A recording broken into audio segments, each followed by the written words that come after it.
Namun kepercayaan publik terhadap partai politik di Indonesia selalu rendah. Pertanyaan, apa kebijakan yang akan Anda lakukan untuk melakukan pembenahan tata kelola partai politik? Waktu untuk menjawab 2 menit dimulai dari sekarang.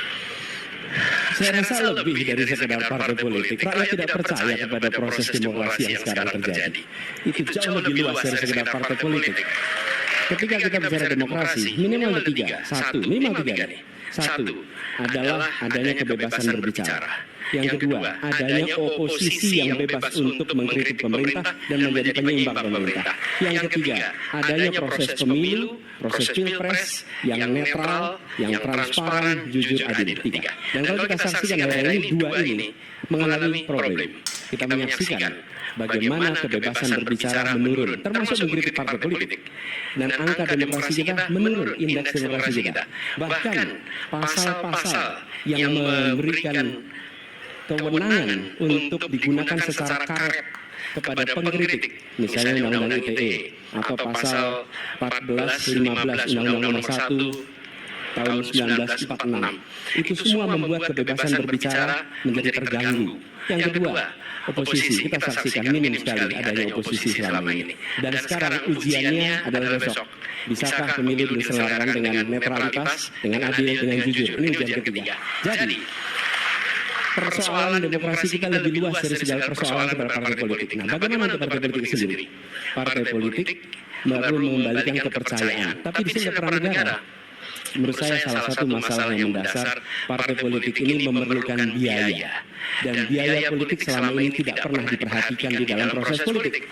Untuk kampanye, untuk operasional partai, semua ada biayanya. Sudah saatnya pembiayaan politik itu dihitung dengan benar, ada transparansi, sehingga rakyat pun melihat ini institusi yang bisa dipertanggungjawabkan. Jadi salah satu reformnya adalah reform pembiayaan politik oleh partai politik. Terima kasih.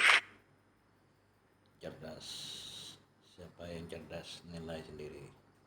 Baik. Mas Anies.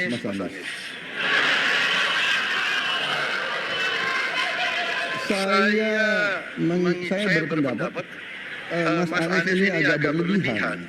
Mas Anies mengeluh tentang demokrasi ini dan itu dan ini. Mas Anies dipilih jadi gubernur DKI menghadapi pemerintah yang berkuasa.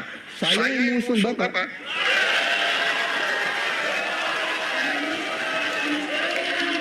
Kalau demokrasi kita tidak berjalan, tidak mungkin Anda jadi gubernur.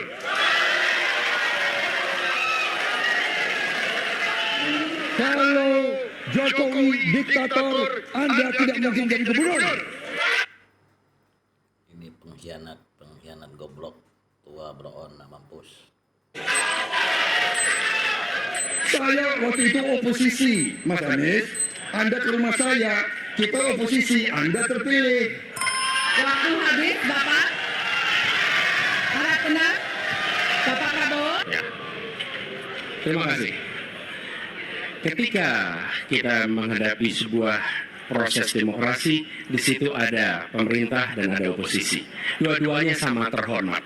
Dan ketika proses pengambilan keputusan itu dilakukan, bila ada oposisi, maka selalu ada pandangan perspektif berbeda yang membuat masyarakat bisa menilai. Karena itu oposisi itu penting dan sama-sama terhormat.